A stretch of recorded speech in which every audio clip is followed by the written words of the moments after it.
Hi friends, నమస్తే. నేను మీ Rama. Welcome back to my channel. ఈ రోజు మన ఛానల్లో పంచదార సున్నుండలు అలాగే బెల్లం సున్నుండల్ని సులువుగా ఇంట్లోనే చాలా ఈజీగా ఎలా చేసుకోవాలో ఈ వీడియోలో మనం చూద్దాం. ఇక్కడ చెప్పే ప్రాసెస్ లో మీరు కూడా ఈ బెల్లం సున్నుండలు అలాగే పంచదార సున్నుండల్ని తప్పకుండా ట్రై చేయండి ఫ్రెండ్స్. దీని రుచి అయితే సూపర్ గా ఉంటుంది. పిల్లలకి పెద్దలకి ఎంతో హెల్దీగా ఉండే ఈ రెసిపీని తప్పకుండా మీరు కూడా ట్రై చేయండి. ఫ్రెండ్స్, ఈ వీడియోకి మీ సపోర్ట్ గా ఒక లైక్ చేయండి చాలు. ఇప్పుడు దీని ప్రాసెస్ ఏంటో చూద్దాం. దీనికోసం ముందుగా ఒక ప్యాన్ తీసుకోండి. ప్యాన్ లో 2 కప్పుల మినపప్పుని వేసుకోండి. ఇక్కడ మీరు ఫ్లేమ్ ని లో ఫ్లేమ్ లో పెట్టుకొని మాత్రమే ఈ ప్రాసెస్ అంతా చెయ్యాలి. ఇలా మీరు లో ఫ్లేమ్ లో పెట్టుకొని ఈ మినపప్పుని గోల్డెన్ కలర్ వచ్చే వరకు బాగా ఫ్రై చేయండి. ఇక్కడ మీరు హై ఫ్లేమ్ లో గాని మీడియం ఫ్లేమ్ లో గాని పెట్టుకొని ఫ్రై చేస్తే ఈ సున్నుండలు అనేవి అస్సలు టేస్ట్ బాగోవు. కాబట్టి మీరు లో ఫ్లేమ్ లో పెట్టుకొని మాత్రమే ఈ సున్నుండల్ని ఇలా ప్రిపేర్ చేసుకోవాలి. ఇలా ఈ మినప్పప్పు అనేది గోధుమ కలర్ రావడం స్టార్ట్ అవుతుంది. ఇలా ఇది కలర్ చేంజ్ అయినప్పుడు దీనిలో 3 టేబుల్ స్పూన్ల బియ్యాన్ని కూడా వేసుకోండి. ఇక్కడ మనం బియ్యం వేయడం వల్ల సున్నుండ అనేది పంటికి అంటుకోకుండా చాలా రుచికరంగా ఉంటుంది.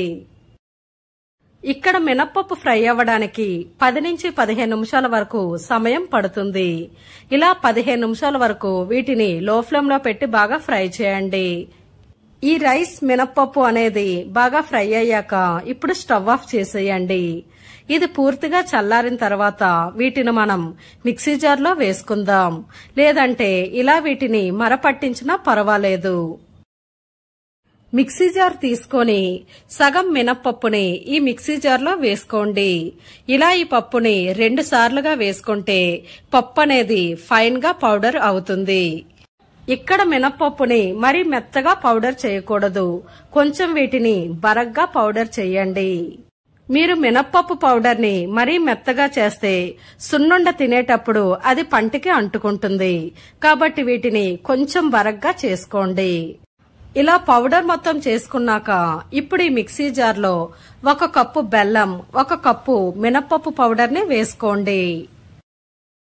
ఇలా ఈ రెండింటిని కలిపి మిక్సీ చేయడం వల్ల బెల్లం మినప్పప్పు పౌడర్ అనేది బాగా సాఫ్ట్ గా తయారై సున్నుండ అనేది మంచి రుచికరంగా ఉంటుంది. దీని తర్వాత 1/4 కప్పు షుగర్ తీసుకోండి. ఈ షుగర్ ని ఫైన్ గా పౌడర్ లా చేసుకోండి. ఇప్పుడు ఒక ప్లేట్ తీసుకొని అందులో 1 కప్పు మినప్పప్పు పౌడర్ అలాగే మనం ముందుగా గ్రైండ్ చేసి పెట్టుకున్న షుగర్ పౌడర్ ని కూడా వేసుకోండి. ఇలా వేసుకొని మొత్తం అంతా బాగా కలిసేలా బాగా మిక్స్ చేయండి. ఒక ప్యాన్ తీసుకొని ఆ ప్యాన్ లో 2 నుంచి 3 గరిటెల వరకు నెయ్యిని వేసుకోండి. ఇప్పుడు ఈ నెయ్యిని స్టవ్ పైన పెట్టుకొని బాగా వేడి చేయండి. ఇక్కడ నెయ్యి అనేది బాగా వేడిగా ఉండాలి. ఇలా వేడిగా ఉండే ఈ నెయ్యిని ఒక గరిట ఇందులో వేసుకోండి. ఈ పిండి అంతటిని మొత్తం అంతా బాగా కలిసేలా బాగా కలుపుకోండి. ఇప్పుడు చేత్తో ఈ పిండి అంతటిని బాగా కలుపుకోండి. ఇక్కడ మీరు నెయ్యి అనేది మరీ ఎక్కువగా వేయకూడదు. పిండికి సరిపడినంత నెయ్యిని మాత్రమే వేసుకొని ఇలా వీటిని సున్నుండల్లా చుట్టుకోవాలి. పిండికి సరిపడా నెయ్యిని వేసుకొని పిండి అంతటిని బాగా కలుపుకోండి. ఇలా కలుపుకున్న ఈ పిండిని చిన్న చిన్న ముద్దలుగా తీసుకొని ఇప్పుడు వీటిని సున్నుండల్లా చుట్టుకోండి. ఇలా మీరు సున్నుండలు చేసేటప్పుడు 2 చేతుల మధ్య వీటిని గట్టిగా ప్రెస్ చేస్తూ ఉండల్లా చుట్టుకోండి. వీడియోలో చూపించే విధంగా వీటిని ఇలా ఉండల్లా చుట్టుకోండి. ఇదే ప్రాసెస్ లో పిండి అంతటిని ఇలా చిన్న చిన్న సున్నుండల్లా చుట్టుకోండి. ఇక్కడ సున్నుండ అనేది మీకు నచ్చే సైజులో మీరు చుట్టుకోవచ్చు. ఇప్పుడు మనం బెల్లం సున్నుండల్ని ఎలా చేసుకోవాలో చూద్దాం. మనం ముందుగా గ్రైండ్ చేసి పెట్టుకున్న బెల్లం మినపప్పు పౌడర్ ని ఒక ప్లేట్ లో వేసుకోండి.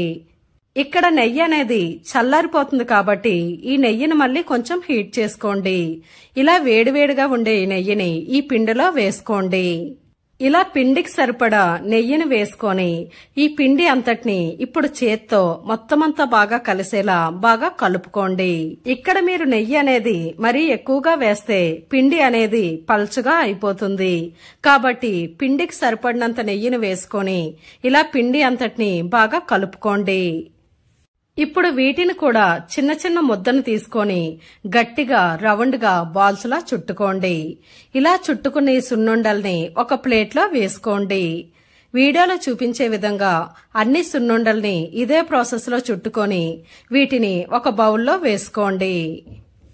ఇలా సున్నుండ మొత్తం చుట్టిన తర్వాత వీటిని కాసేపు బయట వదిలి తర్వాత వీటిని ఎయిర్ కంటైనర్ బాక్స్ లో వేసుకోండి. ఇవి 1 మంత్ వరకు చాలా ఫ్రెష్ గా ఉంటాయి.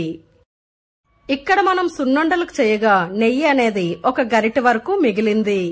అంతే ఫ్రెండ్స్, చూసారు కదా బెల్లం సున్నుండలు అలాగే పంచదార సున్నుండలు చేసుకోవడం ఎంత ఈజీనో.